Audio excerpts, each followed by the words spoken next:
Hello guys, welcome to today's class where we'll be looking at a final example on our operational tables on binary operation. That is our binary tables, that is the tables we use to express the properties that we have talked about on binary operation. In this question here, we have a question given, we have a table, an incomplete table, and then the question is, if the table below is closed under the operation phi, fill in the missing elements. That's our section A. We are asked to fill in the missing elements. Our section B, we are asked to determine if the operation is commutative, and then C, we are asked to find the identity element if it exists. Now, the first thing we have to do is to fill out the missing element. And now somebody will ask, how do I now know which one I'm supposed to fill? Because these are not figures, these are not letters, this is not an operation that you know the idea. But because they have told you that this table below is closed under the operation phi, it means that all the elements that are inside this table are either P, Q, R, and C. And then for a column, for every row and column, you must have 4 of them there. That is, for this one now, if I want to start filling it, I start from where it's easier, where I have 3 that are already filled.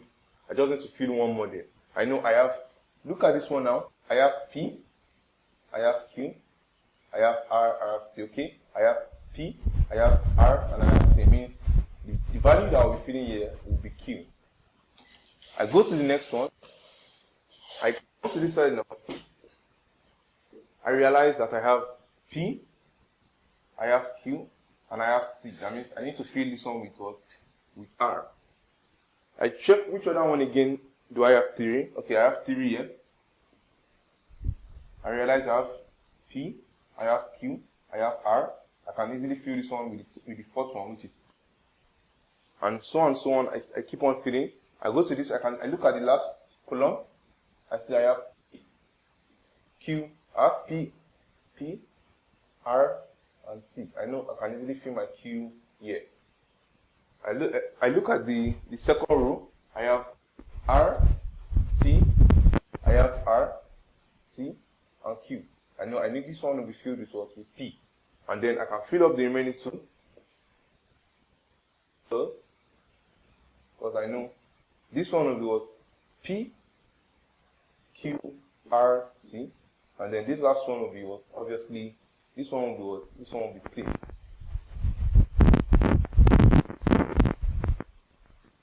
So as to satisfy the idea of closure property. So as to satisfy the property of closure. To show that every row and every column has each of the 4 elements that we have here. Now that we have filled in the missing elements, we are done with our section A. We go to our section B, where we are asked to determine if the operation is commutative. Now, to determine if the operation is commutative,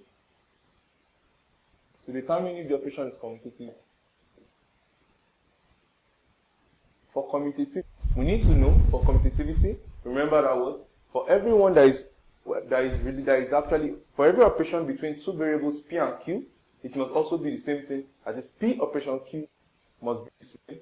That is, P operation Q must be the same as Q. And if you look at this,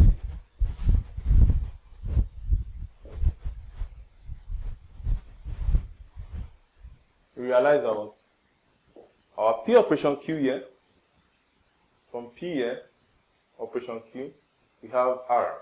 So our P operation Q is R. And then what is our Q operation P?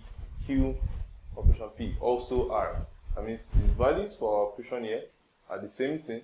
So because they're the same, we say this is commutative. This is commutative. Go to the next one, which is P operation R, and then R operation P.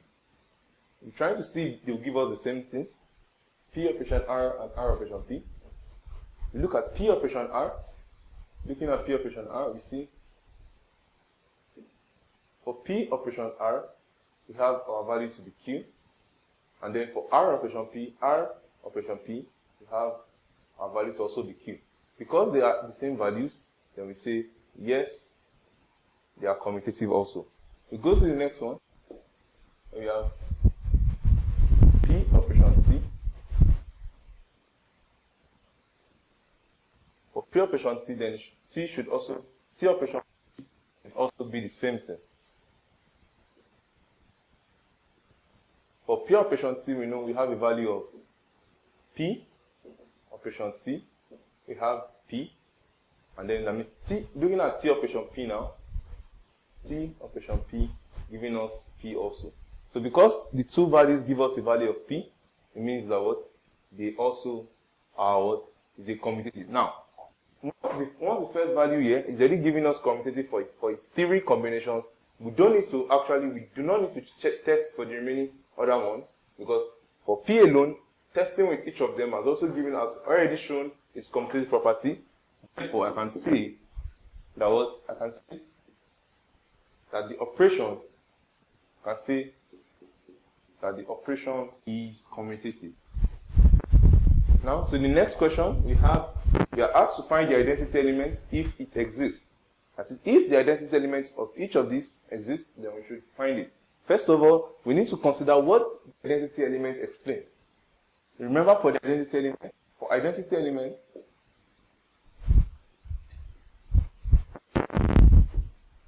the identity element just tells us, and in a case where you have two particular variables, x operation y, x operation should give us our x again. And that is what the identity element tells us. That means for any variable x that are operating with an identity element e, it should also give us, the product should be what? It should be the x, the initial variable again.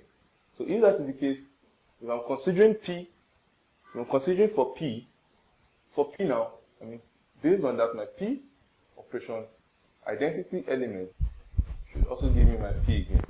So it means that what is the identity element that when I relate with P, it gives me P. Looking at the table, I see my P here. What do I need to work with P? What do I need to relate with P to give me P again? I have P here, that means I need to relate with T to give me P. That means my value here, my identity element of P here is T. Identity element of P here is T. Go to the next one. Try for Q now. What is the identity element for Q? Should also give me Q again. So checking this out from Q operation what is going to give me Q again? Q operation T is also giving me Q again. So if that is the case, it means my identity element of Q is also T. I try for R, identity element of E.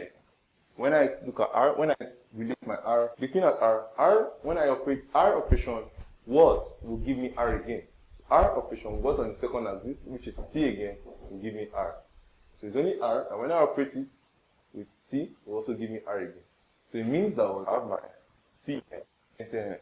Even without testing for the fourth one, I'm already sure that my identity element is T, and then, but for proprietary sake, we are to test identity elements of T, then should be what? So that means T operation what will give us T again.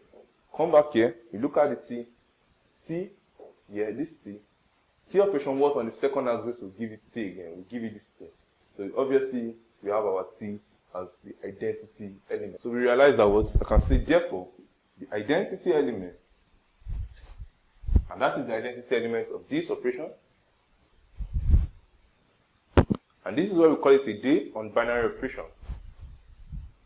All we have done, all the properties of binary operations, that is the closure property, commutativity, associativity, distributivity, identity element, and the inverse element, as well as the operational table, we need to actually familiarize ourselves with all these with all these processes and procedures in order to understand fully the concept of binary operations.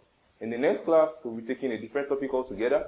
So do well to solve more questions and practice, as that will actually improve your prowess in binary operations. See you next class.